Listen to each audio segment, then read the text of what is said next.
السلام علیکم، اللہم صلی علی محمد و آل محمد۔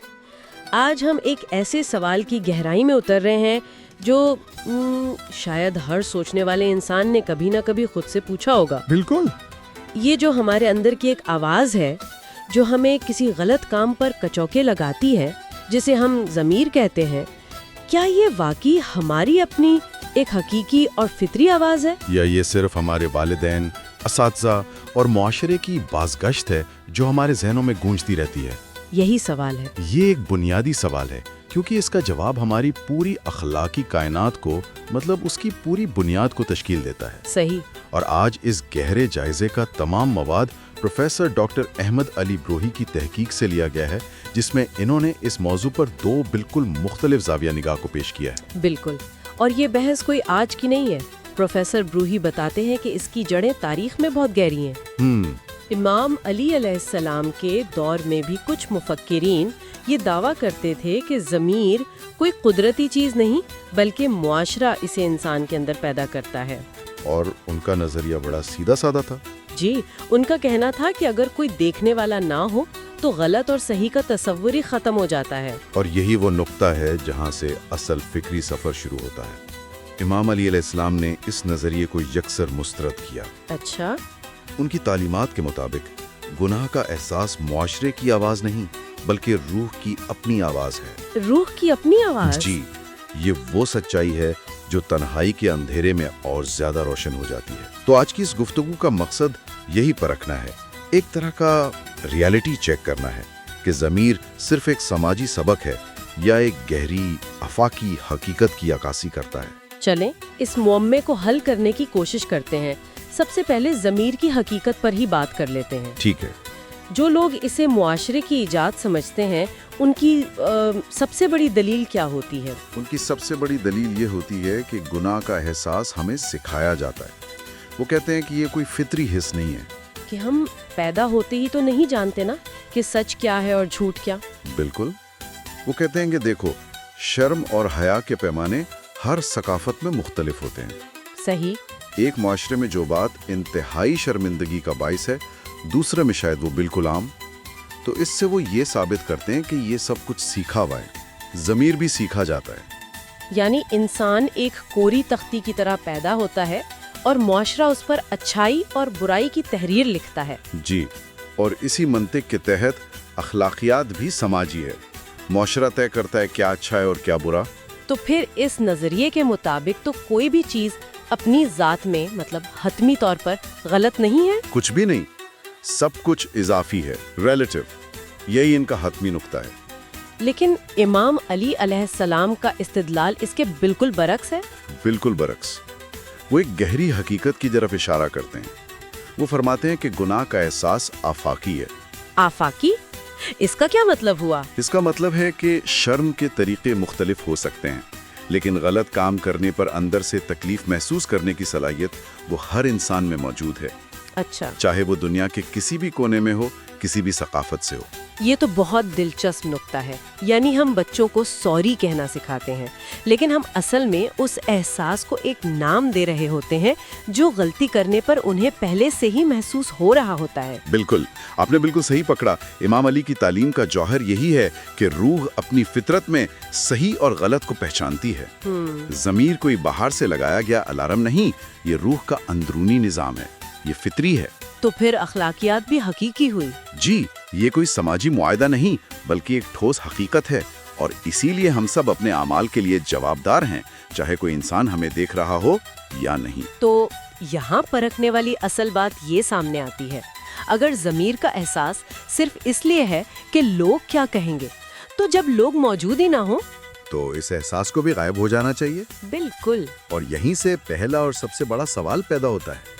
اگر گناہ کا احساس واقعی صرف سماجی دباؤ ہے تو انسان اسے شدید ترین تنہائی میں کیوں محسوس کرتا ہے؟ جب کوئی نہیں دیکھ رہا ہوتا تب یہ آواز کہاں سے آتی ہے؟ یہ سوال سیدھا دل پر لگتا ہے، اور یہ ہمیں گفتگو کے اگلے اور شاید زیادہ دلچسپ مرحلے کی طرف لے جاتا ہے۔ جی، رازداری اور پوشیدہ اعمال۔ اگر ہم مخالفین کے نظریے کو مانیں تو جو گناہ چھپ گیا وہ تو گناہ رہا ہی نہیں۔ صحیح، کیونکہ اگر کسی کو پتہ ہی نہیں چلا تو اس کی کوئی سماجی اہمیت بھی نہیں رہی۔ یعنی پوشیدہ اعمال کوئی معنی نہیں رکھتے۔ ان کے مطابق قانون اور اخلاقیات صرف عوام کے لیے ہیں، عوامی اصول ہی اہمیت رکھتے ہیں، تنہائی میں تو کوئی قانون نہیں ہوتا۔ تو چھپ کر کی گئی غلطی بے ضرر ہے؟ ان کے نزدیک ہاں، کیونکہ اس سے معاشرے میں کسی کی ساکھ کو نقصان نہیں پہنچا۔ جب کوئی گواہ نہیں تو کوئی جرم نہیں، بات ختم۔ رازداری الزام کو ختم کر دیتی ہے۔ یعنی اگر آپ نے کامیابی سے کچھ چھپا لیا تو آپ بری الذمہ ہو گئے۔ یہ نظریہ تو انسان کو بہت طاقتور محسوس کروا سکتا ہے۔ ظاہری طور پر، لیکن امام علی علیہ السلام اس کے مقابلے میں ایک ایسی حقیقت سامنے لاتے ہیں جو اس ظاہری طاقت کو پاش پاش کر دیتی ہے۔ وہ کیا ہے؟ وہ فرماتے ہیں کہ تم شاید دنیا کی ہر آنکھ سے چھپ جاؤ، لیکن ایک گواہ ہے جس سے تم کبھی نہیں چھپ سکتے۔ اور وہ گواہ کون ہے؟ خود انسان کی اپنی روح۔ اپنی روح؟ جی، امام علی کا فرمان ہے کہ روح دیکھتی ہے، تمہارا باطن تمہارے ہر عمل کا گواہ ہے، اور یہ باطنی گواہ کبھی غیر حاضر نہیں ہوتا۔ تو ضمیر کی عدالت کبھی برخاست نہیں ہوتی؟ کبھی نہیں۔ واہ! یعنی اگر کوئی طالب علم امتحان میں نقل کر کے اول آ جائے اور کسی کو کانوں کان خبر نہ ہو، تب بھی ایک عدالت ہے جو اس کے اندر لگی ہوئی ہے اور اسے چین نہیں لینے دے رہی۔ بالکل یہی مثال ہے۔ امام علی کا نقطہ یہ ہے کہ پوشیدہ غلطی پھر بھی تکلیف دیتی ہے، کیونکہ ہر غلط کام روح پر ایک بوجھ بن جاتا ہے، چاہے پوری دنیا اس سے بے خبر ہو۔ تو سچائی عوامی نہیں ہوتی۔ سچائی اس بات کی محتاج نہیں کہ لوگ اسے جانیں یا نہ جانیں، اور جواب دہی سب سے پہلے اندرونی ہے۔ انسان خود اپنے سامنے جواب دہ ہے۔ تو اس بحث کا کلیدی نقطہ یہ ہوا کہ تنہائی میں محسوس ہونے والا احساس جرم۔ اس بات کا سب سے بڑا ثبوت ہے کہ ہمارے اندر ایک غیر جانبدار منصف بیٹھا ہے۔ جی۔ اور یہاں ایک اور گہرا سوال جنم لیتا ہے، اگر کوئی نہیں دیکھ رہا تو دل پھر بھی کیوں ملامت کرتا ہے؟ یہ اندرونی آواز کس کی ہے؟ واقعی یہ آواز کس کی ہے؟ اچھا فرض کریں ایک شخص سے غلطی ہو گئی، اب وہ اس اندرونی ملامت سے پریشان ہے، تو وہ کیا کرے گا؟ وہ توبہ یا معافی کی طرف جائے گا؟ یہاں بھی دونوں نظریات میں زمین آسمان کا فرق نظر آتا ہے۔ بالکل، مخالفین کے نزدیک تو توبہ کا سارا تصور بھی سماجی ہے۔ یعنی وہ کہتے ہیں کہ معافی صرف معاشرے میں اپنی ساکھ بچانے کے لیے مانگی جاتی ہے، یہ ایک قسم کی ڈیمیج کنٹرول ہے۔ اور پچھتاوا؟ ان کے نزدیک پچھتاوا ایک کمزوری ہے، ایک غیر ضروری جذبہ ہے جس پر قابو پانا چاہیے۔ یعنی ان کے خیال میں کوئی حقیقی اندرونی اصلاح نہیں ہوتی، اصل چیز بس یہ ہے کہ لوگ آپ کے بارے میں کیا سوچتے ہیں۔ جی، صرف ساخت اہم ہے۔ اگر آپ نے لوگوں کو منا لیا یا وقت گزر گیا اور لوگ بھول گئے تو سمجھے غلطی مٹ گئی، غائب ہو گئی۔ ان کے لیے غلطی کی حقیقت اتنی ہی ہے جتنی لوگوں کی یادداشت۔ بالکل، لیکن امام علی علیہ السلام توبہ کو ایک بالکل مختلف سطح پر بیان کرتے ہیں۔ ان کے نزدیک توبہ سماجی ساخت بچانے کا نام نہیں، یہ روح کے زخموں پر مرہم رکھنے کا عمل ہے۔ توبہ شفا دیتی ہے؟ شفا؟ یہ بہت خوبصورت تصور ہے۔ یعنی پچھتاوا کمزوری نہیں بلکہ بحالی کا آغاز ہے۔ جی، امام علی فرماتے ہیں کہ پچھتاوا انسان کو اس کی اصل فطرت، اس کی پاکیزگی کی طرف واپس لاتا ہے۔ اچھا۔ ہر روح اپنی اصل حالت یعنی پاکیزگی کی طرف لوٹنا چاہتی ہے۔ ہر گناہ روح پر ایک داغ کی طرح ہے، ایک نشان چھوڑ جاتا ہے۔ اور ضمیر مسلسل اس داغ کو دھونے کا مطالبہ کرتا رہتا ہے۔ ضمیر صفائی کا مطالبہ کرتا ہے، توبہ اسی مطالبے کا جواب ہے۔ تو اگر ہم دونوں نظریات کو پرکھیں تو ایک طرف معافی کا مقصد لوگوں کی نظروں میں دوبارہ عزت پانا ہے، اور دوسری طرف اپنی نظروں میں اپنی روح کو دوبارہ پاکیزہ دیکھنا ہے۔ اور یہی وہ نقطہ ہے جو اخلاقی حقیقت کے وجود کو ثابت کرتا ہے۔ جی، ہمارے اندر اصلاح اور تلافی کی یہ جو شدید خواہش ہے، یہ کہاں سے آتی ہے؟ اس سے یہ سوال پیدا ہوتا ہے کہ اگر غلطی صرف ایک خیالی چیز یا سماجی وہم ہے تو ہم اسے اپنے اندر سے مٹانے کے لیے اتنے بے چین کیوں ہو جاتے ہیں؟ یہ بے چینی، یہ درد، چلیں اب اس درد کی حقیقت پر بات کرتے ہیں جو ہم غلطی کے بعد محسوس کرتے ہیں۔ ٹھیک ہے۔ مخالفین تو کہیں گے کہ یہ سب دماغ کی کیمسٹری ہے، جذباتی درد صرف کیمیائی تبدیلیوں کا نتیجہ ہے۔ جی، ان کے لیے گناہ کا احساس تناؤ ہے، شرمندگی ایک قسم کی بے چینی ہے، ایک نفسیاتی کیفیت بس۔ تو مطلب درد کی کوئی اخلاقی بنیاد نہیں؟ ان کا پورا فلسفہ اسی بات پر کھڑا ہے کہ چونکہ کچھ بھی حقیقت میں غلط نہیں ہے، اس لیے اس درد کی کوئی اخلاقی بنیاد نہیں ہو سکتی۔ یہ صرف ہمارے ذہن کا ایک دھوکہ ہے، ایک گلچ ہے جسے ٹھیک کیا جا سکتا ہے۔ یعنی اگر مستقبل میں سائنس نے کوئی ایسی گولی ایجاد کر لی جو ضمیر کی خلش کو ختم کر دے تو ان کے نظریے کے مطابق یہ ایک منطقی حل ہوگا۔ یہ ان کے نظریے کا ایک منطقی نتیجہ ہے، لیکن امام علی علیہ السلام کا استدلال اس مادی سوچ سے کہیں بلند ہے۔ وہ کیا فرماتے ہیں؟ وہ فرماتے ہیں کہ اخلاقی درد حقیقی ہے، یہ محض کیمیائی رد عمل نہیں ہے۔ ہر غلط کام روح کو اسی طرح زخمی کرتا ہے جیسے کوئی پتھر شیشے کو کرتا ہے۔ روح کو زخمی کرتا ہے؟ جی، جب کوئی آفاقی اصول، کوئی سچائی ٹوٹتی ہے تو درد ہوتا ہے۔ یہ درد ضمیر کا رد عمل ہے کہ ایک حقیقی نقصان ہوا ہے۔ دل جانتا ہے کہ کچھ غلط ہوا ہے۔ یہ بہت گہری بات ہے۔ سر درد کی گولی تو سر درد کو ختم کر دیتی ہے، لیکن کیا کوئی دوا کسی کے ساتھ کی گئی بے وفائی کے درد کو مٹا سکتی ہے؟ آج تک تو ایسا نہیں ہو سکا اور شاید کبھی نہیں ہو سکے گا، کیونکہ امام علی کی تعلیم کے مطابق دل حقیقت کو پہچانتا ہے، چاہے عقل ہزار بہانے کیوں نہ تراشے۔ کیمیائی درد اخلاقی اذیت کی مکمل وضاحت کر ہی نہیں سکتا۔ اور یہی ہمیں ایک اور اہم سوال کی طرف لے جاتا ہے۔ جی؟ کسی کا اعتبار توڑنے پر جو گہری تکلیف ہوتی ہے وہ اکثر جسمانی چوٹ سے بھی زیادہ دیرپا اور شدید کیوں ہوتی ہے؟ اگر سب کچھ کیمیکلی ہے تو ایسا تو نہیں ہونا چاہیے۔ یہ سوال ہمیں اس بحث کے آخری اور سب سے وسیع دائرے یعنی انصاف کے تصور کی طرف لے جاتا ہے۔ انصاف، ٹھیک ہے۔ اگر صحیح اور غلط صرف سماجی تصورات ہیں تو پھر انصاف کا کیا مطلب رہ جاتا ہے؟ مخالفین کے لیے تو انصاف بھی انسانوں کا بنایا ہوا ایک نظام ہے، ایک ایجاد ہے۔ جی، جو معاشرے کو چلانے کے لیے ضروری ہے۔ ان کے مطابق کوئی بالاتر آفاقی اخلاقی قانون موجود نہیں ہے۔ یعنی جو ایک معاشرے میں انصاف ہے وہ دوسرے میں ظلم ہو سکتا ہے؟ بالکل، غلطی اضافی ہے، کچھ بھی حتمی نہیں، کوئی دائمی سچائی نہیں۔ لیکن یہ تو بہت خطرناک بھی ہے۔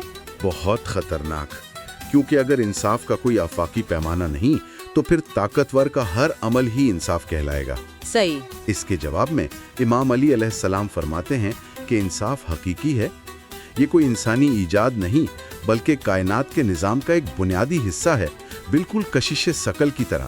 یعنی جیسے سیارے ایک قانون کے تحت گردش کر رہے ہیں، اسی طرح کائنات میں ایک اخلاقی قانون بھی کار فرما ہے۔ جی، ان کی تعلیمات کا مفہوم یہی ہے۔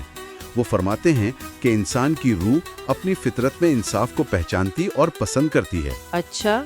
ہر غلطی اپنے ازالے کا تقاضا کرتی ہے اور ہر عمل کی جواب دہی ایک اٹل سچائی ہے۔ ایک ایسی دنیا جہاں حقیقی انصاف کا وجود ہی نہ ہو، وہ ایسا ضمیر پیدا ہی نہیں کر سکتی تھی جو ناانصافی پر چیخ اٹھے۔ یہ تو بہت ہی طاقتور دلیل ہے۔ اگر انصاف کا کوئی حقیقی وجود نہ ہوتا تو ناانصافی کا احساس کیسے پیدا ہوتا؟ بالکل، اگر روشنی نہ ہو تو اندھیرے کا تصور کیسے آئے گا؟ صحیح۔ اور یہ ہمیں ہمارے آخری اور حتمی سوال کی طرف لے جاتا ہے۔ اگر انصاف صرف ایک سماجی دھوکہ ہے تو آج بھی کسی کونے میں ہونے والی ناانصافی ہمارے دل میں آگ کیوں لگا دیتی ہے؟ ہمیں ظلم دیکھ کر غصہ کیوں آتا ہے، چاہے وہ ہم سے ہزاروں میل دور ہی کیوں نہ ہو رہا ہو؟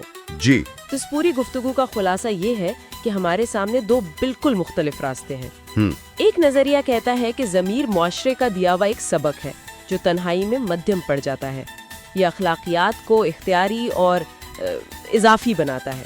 جبکہ دوسرا نظریہ کہتا ہے کہ ضمیر روح کی فطری آواز ہے جو تنہائی میں مزید بلند ہو جاتی ہے، اور یہ اخلاقیات کو لازمی اور آفاقی قرار دیتا ہے۔ بالکل۔ اور اس گہرے جائزے کے اختتام پر پروفیسر بروہی کی تحقیق کی روشنی میں ہم اپنے سامعین کے لیے دو حتمی سوالات چھوڑنا چاہتے ہیں جن پر وہ خود غور کریں۔ ضرور۔ پہلا، اگر گناہ کا احساس صرف سماجی ہے تو یہ خاموشی اور تنہائی میں کیوں ستاتا ہے؟ جب معاشرے کا کوئی دباؤ نہیں، کوئی دیکھنے والا نہیں، تب یہ آواز کہاں سے آتی ہے؟ اور دوسرا سوال کیا ہے؟ دوسرا سوال یہ ہے کہ اگر پورا معاشرہ مل کر یہ فیصلہ کر لے کہ ضمیر نام کی کوئی چیز نہیں ہوتی تو پھر ظلم کو کیا چیز روکے گی؟ اگر صحیح اور غلط کے تمام پیمانے ہی ختم کر دیے جائیں تو پھر طاقتور کو کمزور پر ظلم کرنے سے کون سی حقیقت باز رکھے گی؟ یہ وہ سوالات ہیں جو صرف ذہنی ورزش نہیں بلکہ ہماری پوری انسانیت کی سمت کا تعین کرتے ہیں۔ اور آخر میں پروفیسر بروہی کے ان حتمی الفاظ کو دہرانا چاہوں گا جو اس ساری بحث کا نچوڑ ہیں۔ امام علی علیہ السلام نے سکھایا کہ دل ایک گواہ ہے اور کوئی اس سے بچ نہیں سکتا۔ ایک بہت ہی گہری اور فکر انگیز گفتگو، ہم امید کرتے ہیں کہ اس سے آپ کے ذہن میں بھی سوچ کے نئے در واہ ہوئے ہوں گے۔ اس گفتگو کو دوسروں کے ساتھ ضرور شیئر کریں اور کمنٹس میں اپنی آراء کا اظہار کریں کہ آپ اس بارے میں کیا سوچتے ہیں۔ چینل کو لائک اور سبسکرائب کریں تاکہ دوسرے بھی فیصلہ کرنے سے پہلے سوچیں۔ میں کیوں نہ سوچوں، فیصلے سے پہلے۔ Thank you for watching. اللہ حافظ۔